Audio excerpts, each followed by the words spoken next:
드리겠습니다. 우선 대외 여건을 살펴보면 세계 경제는 둔화 흐름을 이어가겠지만 예상보다 양호한 성장세를 나타낼 것으로 전망됩니다. 주요국별 경기 상황은 차별화되고 있는데 미국은 투자 증대와 견고한 고용 상황 지속으로 금년 중 성장률이 당초 예상보다 크게 높은 2% 내외로 전망되고 있고, 유로 지역은 성장 부진이 점차 완화되겠지만 그 속도는 더딜 것으로 예상됩니다. 중국은 부동산 경기 부진이 지속되겠지만 경기 부양책의 영향으로 4%대 중반의 성장세를 나타낼 것으로 전망됩니다. 주요국의 인플레이션은 둔화 추세를 이어가고 있지만 목표 수준까지 안정되기까지는 상당한 기간이 소요될 것으로 예상됩니다.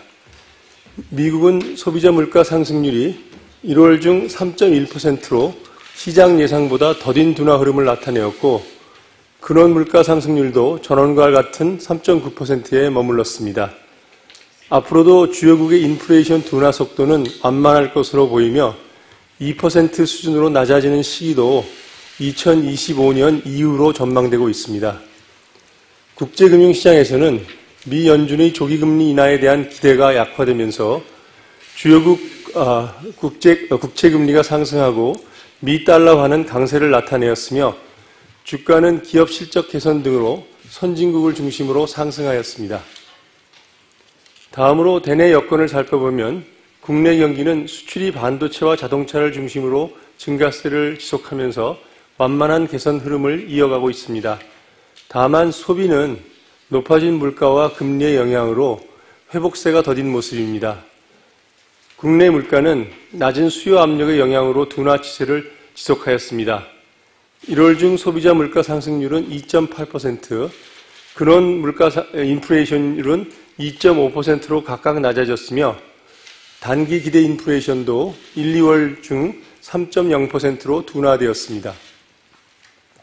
국내 금융 외환시장에서도 미 연준 통화정책에 대한 기대 변화에 주로 영향받아 장기 국고채 금리와 원달러 환율이 상승하였고, 주가는 반도체 업황 개선으로 높아졌습니다.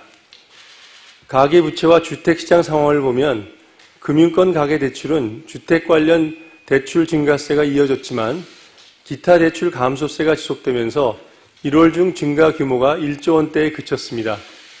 주택 매매 가격은 수도권과 비수도권에서 모두 하락세를 지속하였으며 부동산 프로젝트 파이낸싱과 관련된 리스크는 여전한 상황입니다.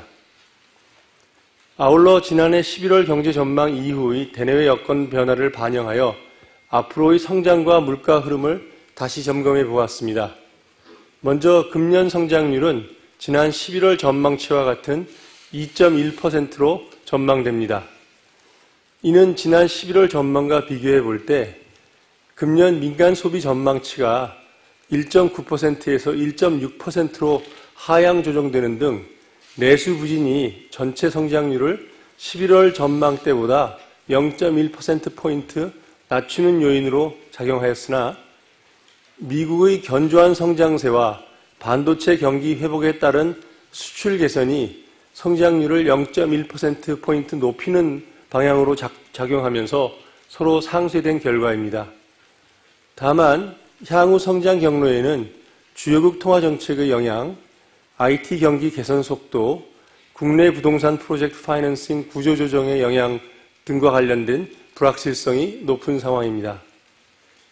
금년 소비자 물가 상승률도 지난 11월 전망과 같은 2.6%로 유지하였습니다. 앞으로의 흐름을 보면 농산물 가격 상승 등의 영향으로 일시적으로 물가 상승률이 소폭 높아졌다가 이후 다시 완만하게 낮아지면서 금년 말에는 2%대 초반 수준으로 둔화될 것으로 보입니다. 금년 근원 물가 상승률은 2.2%로 전망되는데 이는 더딘 소비 회복세의 영향을 반영하여 지난 전망치 2.3%에서 소폭 하향 조정된 결과입니다. 향후 물가 경로는 지정학적 리스크의 전개 양상, 국제 유가 및 국내 농산물 가격의 움직임, 국내외 경기 흐름 등에 영향받을 것으로 보입니다. 마지막으로 이 같은 대내외 정책 여건을 고려한 기준금리 결정 배경에 대해 말씀드리겠습니다. 오늘 금통위원회는 물가 상승률이 둔화 추세를 이어가고 있지만 전망의 불확실성이 큰 상황이고 주요국 통화 정책과 환율 변동성, 지정학적 리스크로 인한 국제 유가 변동, 가계부채 추이 등 대내외 리스크 요인의 전개 양상도 점검해 볼 필요가 있는 만큼 기준금리를 현재의 긴축적인 수준에서 유지하는 것이 바람직하다고 판단하였습니다. 이 결정은 금통위원 전원 일치였습니다. 향후 통화정책 운영과 관련해서는 물가 상승률이 목표 수준으로 수렴할 것으로 확신하기는 아직 이른 상황입니다. 국제 유가 등 공급 측 리스크가 상존하고 있는 데다 높은 생활 물가가 기대 인플레이션 하락을 제한하고 있어 향후 인플레이션 둔화 과정이 평탄하지 않을 것으로 예상됩니다. 따라서 통화 긴축 기조를 충분히 장기간 지속함으로써 물가 상승률을 2% 수준으로 안정시켜 나갈 필요가 있다고 판단됩니다.